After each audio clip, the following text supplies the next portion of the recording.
Alright guys, we're going to work on a different project out here at the farm today. We have the old 2018 F-150, and I've got this tonneau cover. When I bought this tonneau cover, I wasn't sure that I wanted a tonneau cover, so I didn't want to throw a bunch of money and add it. So I went with a cheaper one, which actually has lasted me quite well. I've gotten at least 3 years out of this thing. I think I put it on in 2019. And we're at the end of 22, so maybe even a little more than that. The brand is Tiger, T-Y-G-E-R. I think I paid like 140 or less dollars for it originally, and it's been awesome. But at this point, the Velcro doesn't stick anymore, which surprisingly, even with that Velcro not sticking anymore, it still doesn't let a lot of water in. But we're preparing for a big trip, so I need to do something different. Also, because the cab of these things is pretty spacious for what it is. It's no mega cab, but it's got the same foot space as a mega cab Dodge. It just doesn't have the space behind the seat. But I'm gonna have me, my wife, my 2 kids, and then I got a 60-pound golden retriever, and then about a 35-pound Springer Brittany Spaniel mix. So it's gonna be a little tight in here between the kids, all their stuff, our snack bags and whatnot. So what I decided to do, I want a camper shell, but I also don't want to pay like $3 grand for a camper shell, because I have a gooseneck hitch in the back of this. It's a flip over ball. I need to flip it over before we pack this thing up. But I still want access to that, and I don't want to have to lift a camper shell off every time I want to use a gooseneck trailer. So I got thinking about it, and they sell soft camper shells. And they're like a Jeep top where you unclip it and then it just like folds forward up against the back window. So that's what we grabbed, and it's in this box right here. It's from Bestop. They've got a couple of different models for these F-150s. They've got one without windows where it's just like one piece of continuous canvas, and that's what I originally ordered. But then it was like a 2-week wait at best case scenario, because they were missing I think they're missing the canopy that had the frame, whatever the case was. So I canceled that order, and I got this off of Amazon. I'll put the link down in the description if you guys want to check it out. But regardless, both of those companies were owned by Bestop. This one and then the other, I can't remember. I'll put the name right here of what that was. They definitely look a lot more sleek and clean. And this is going to have like the vinyl windows on the side. Like, I mean, if you just imagine it's like a Jeep top, you know, removable windows. I wanted the more sleek look. I don't care about the windows, but what was more important to me is, because I do everything last minute, is that I got this and got it installed within a couple days. So we're going to work and put this on. It's windy out here today, so I'll try and do what I can with the wind and the audio. But I'll probably just give you guys updates as we go, and if anything comes up worth noting, I'll bring it to your attention. I'm going to put a link to this Tiger one in there too, because if you are looking for an affordable soft tonneau cover, this one was amazing. I think I only paid like 140 or less dollars for it. To last 3 years, I expected to get 6 months out of it, and like I said, it was just a feeler to be like, yeah, a tonneau cover is good enough for me, because I want a bed cover. As much as I like having an open bed, you got kids and stuff, you want to put the stroller back here, next thing you know it's raining, the stroller's soaking wet, or you're driving, you know, up to see family a couple hours away, you got a couple bags in a suitcase. That stuff's not going to fit in even in a 4-door pickup truck, you know. So a bed cover, at least in my life, is necessary.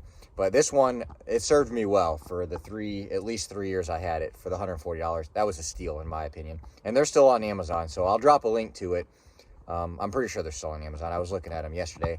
I'm not sure about like the specific model for the 2017 and up F-150 or whatever with the short bed. But regardless of your truck, I think this Tiger is a very well built for what it is. You know, it's not going to be like, you're not going to get 10 years out of it. But I probably got a solid 2 years before the Velcro started to go. And I'm like 99% sure that you can buy this Velcro. I think most of these are all the same, and it's like 1-inch wide Velcro strip that just goes into this track. And that's really, well, Velcro's, yeah, you can see how it's worn down right here. That's probably a lot to do with the flapping from the wind, because it stopped adhering. and you can see it's broken down. It's just rubbing off. Velcro's name brand. I think it's Hook and Loop is what it's referred to. This would be the hook portion, if it still had the hook. And then this is like the loop portion here. So those little hooks grab these little loops. And that's what the name brand Velcro does. And to put this on, when I originally got it, it just comes in this sidebar, the sidebar on the other side, and then this front piece, I'm pretty sure. And then you just bolt them together in the corner. Really simple. And then it comes with 6 of these, which just clamp this rail down here to the side of the bed. So no drilling. And I just removed these 6 clamps with a 14 mil in about 30 seconds. And this whole thing should lift off of here. So let's do that now. Yeah, that was it. Just those 6 clamps, 3 per side. And then the front had this foam that I forgot I adhered to the truck. So we'll have to see if this is in the way for our new one. But this stuff never comes off nicely.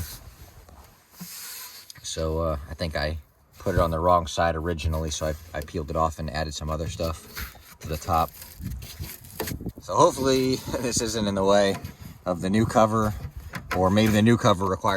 So this piece right here on the vertical headboard was definitely in the way, because as you can see by this illustration in the instructions, that is where that Velcro goes. So we just cleaned it up real quick. It as well. And if that's the case, I think we're just going to leave this one in place, because I don't think I have any adhesive remover out here, and I don't really want to deal with that. So we'll see when we get there. We got her on, and I did end up coming up with at least one thing to mention about this install that is going to be really helpful, because the directions talk about rear bar, tailgate bar, blah, blah, blah. It shows you this, what I think is a really bad picture and not very clear. So I originally put this rubber strip on this bar thinking, like, from the picture that's how it went. But this is what I figured out, but the window was really loose, so I'm pretty sure this is how it goes. If you look, it goes in. So it's a little tight like this, but you want it tight like that. So now I'm gonna put that seal probably on this middle one here. And what it is, this opening here slips on that. I got the one far side on, and just pull this side down, pop it on. Now it's nice and tight, and I think that's how it goes.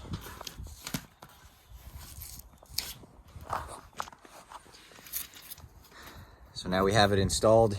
I don't know if that gives you a better picture of the profile. And then I put the seal. Got 2 of these ribs that point down, and I put it on like the middle one, so it's kind of protected by that one. So now we're just gonna close tailgate and make sure she closes. Pretty perfect. You got zippers here.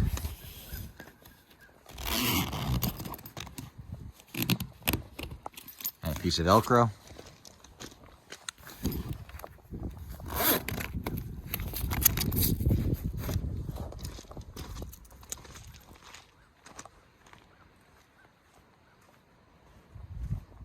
Looks good. I like it. All right, so my dogs are gonna ride in the back here. I'm gonna put their dog bed. So what we'll do is, I like to travel anyway in Rubbermaid, not Rubbermaids per se, but they're the black containers with the yellow lids or the red lids. Some of them are Craftsman. I think the other brands are Project Source, wherever you get from like Lowe's and Home Depot. I'm sure Walmart's got the same thing, but like black bin, red or yellow lid. And I'll stack 2 wide or 3 wide, depending on what size we go with, and then I can do 2 high, or I'll do like one here, space in the middle, and one there, and then in the middle here, because I got kids, I'll throw like the what do you call it, their kennel, the playpen or whatever, easy, I don't know, the fold out playpen thing. I can't think what it's called right now, the kid kennel. Put that in the middle, and then you got these anchor points here, and then one on the other side where my auxiliary 12 volt is coming through and hanging out. But throw a ratchet strap across there, and that keeps all them boxes and everything up there secure. And then you get like half of well, it's really a half bed because these things are only, what, like 5.5 feet long. So it leaves you with, like, you know, just shy of 3 feet left, give or take a couple inches.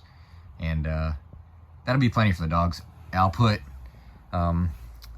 blankets back here in their dog bed and whatnot.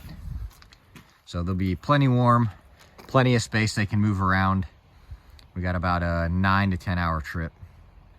So they'll have plenty of space. Way more, don't mind it's dirty in here right now, but way more than what you'll get like right here between these two.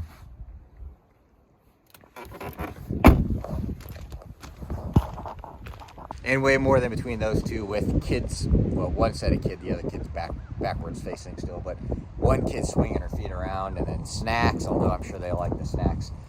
But anyway, in the back here, the truck will also, in one of these two boxes, it's winter time.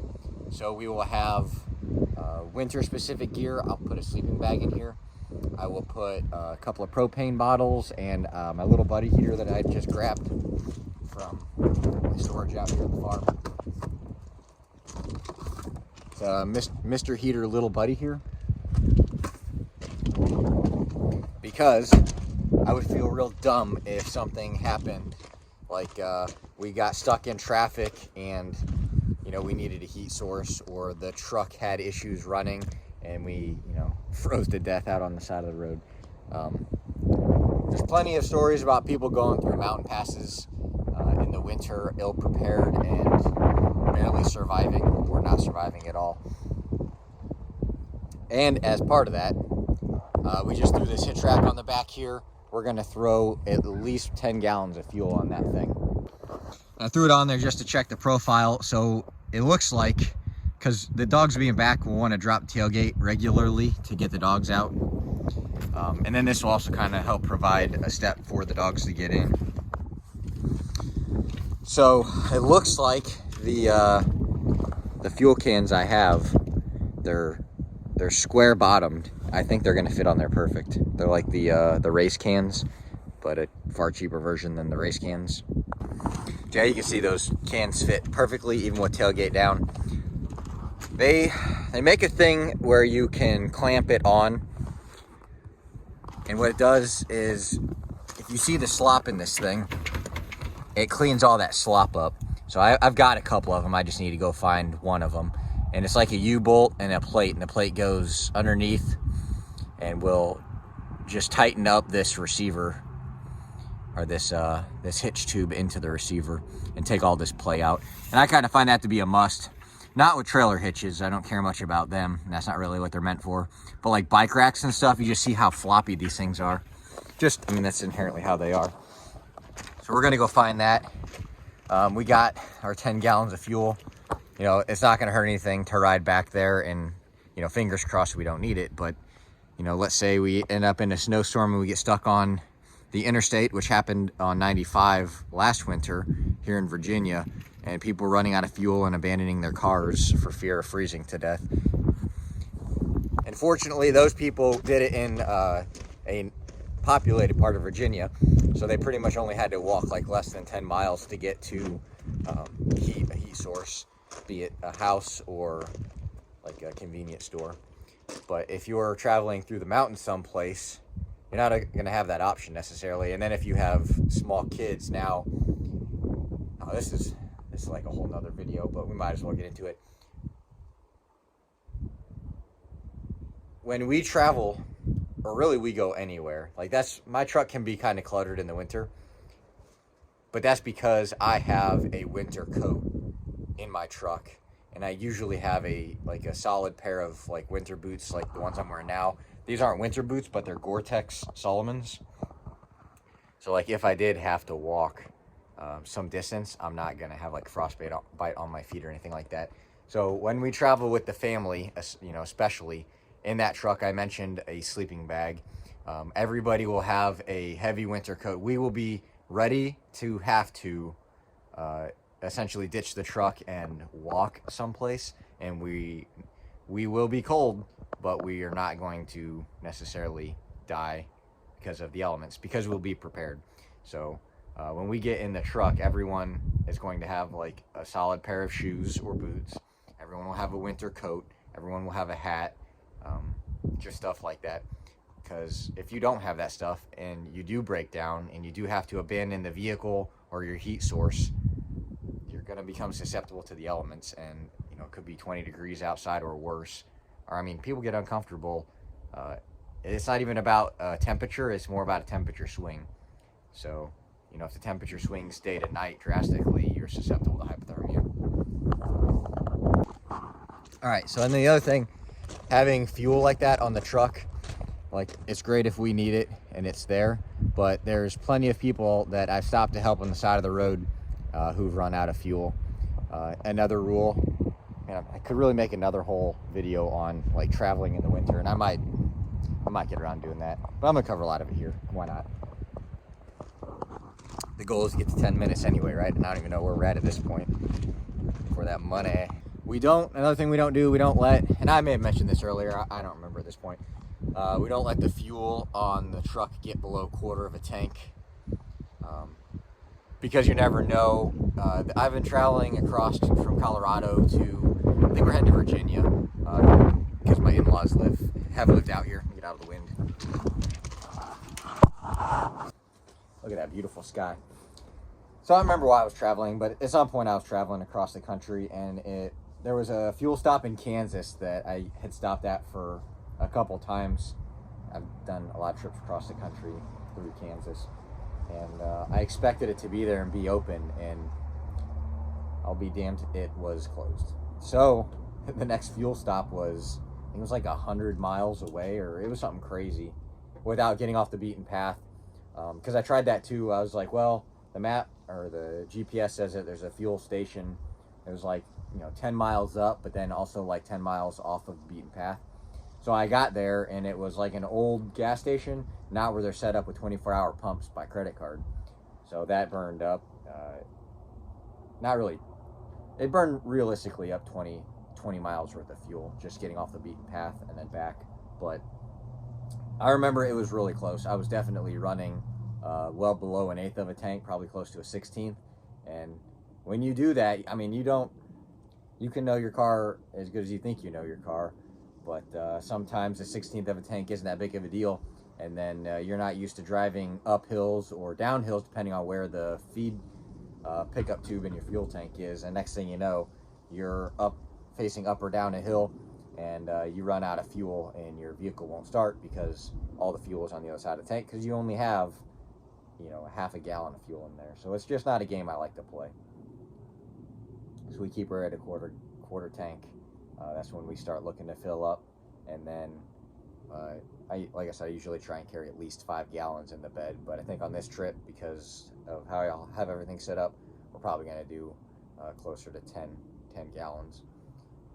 And we're going to from Virginia to Tennessee, so we're going to be going through some mountains and probably some weather. There's a couple of good mountain passes in there. I know you guys from Colorado say they're not mountains, but it still gets cold, it's still steep, and it's still icy, so that's something to be prepared for. When I was in Colorado, I put tire chains in the trucks, and I never had to use them, but I always had them in the trucks, and I've got a set for this truck. I don't think we're going to take them. I think we're going to draw the line there. If something requires tire chains, we'll probably just find an alternate route or pull over and find a hotel room or something. And we got a winch on the front of this truck. I like to set up my vehicles. I don't have so much control over my wife's vehicle.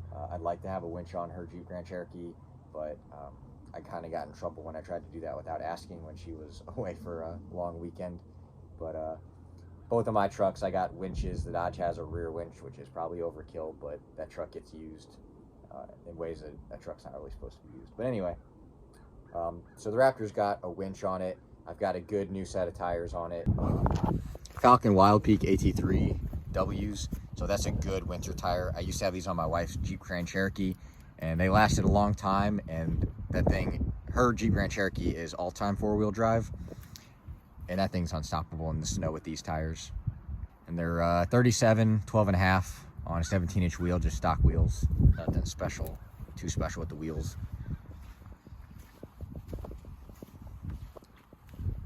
put a winch on a Raptor is quite the expensive feat, because that's normally where your intercooler would be for your little baby EcoBoost with your twin turbos. But we went with a race intercooler. I think it's a Cobb is what I went with. Yeah, Cobb intercooler hidden behind the Ford there, you see. So that was a little bit expensive. To put a winch on one of these, you're looking at like a I think to $1,700 intercooler. I think that plate was about $150. That's just one for a standard Raptor. Once you move the intercooler, you can just, not a standard Raptor, a standard F-150. Once you move the intercooler, just a standard, you're looking at standard F-150 stuff. So don't get too crazy trying to buy anything too special with that. Like I said, I think that cost me $150, and I know there's other brands out there that try maybe act like they're different. They're not different. It's the same dang thing. So just grab that. And then I got a Badlands 12,000 pound winch back there. I've had tons of good luck with Badland winches, and you've seen me if you've been following this channel at all. When I moved here, I buried this truck with that gooseneck in the ditch out front, and that winch pulled it right out. These trucks come with a I think all the Raptors come with a rear locking differential and then a Torsen front auto locker, which uses like worm drives and torque to apply the locking feature, so you get traction on both front tires. But this is an awesome truck, and I'm sure you could get it. Like, you don't need to get a Raptor to get a lot of these features, but if you're looking for like a capable just about go anywhere truck, you can't really beat this. But anyway, if you guys want more information about how I got this F-150 set up, there's other videos where I talk about the rear suspension, the gooseneck hitch, and then there's even a video.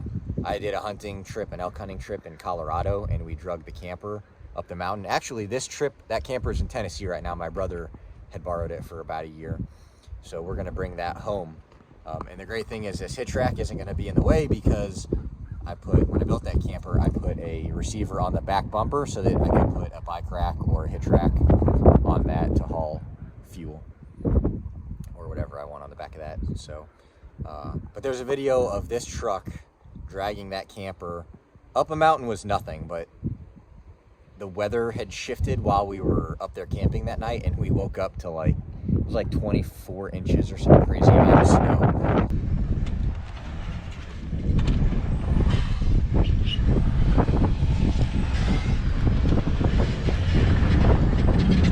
Well, at least the snow's there to make it squishy for us.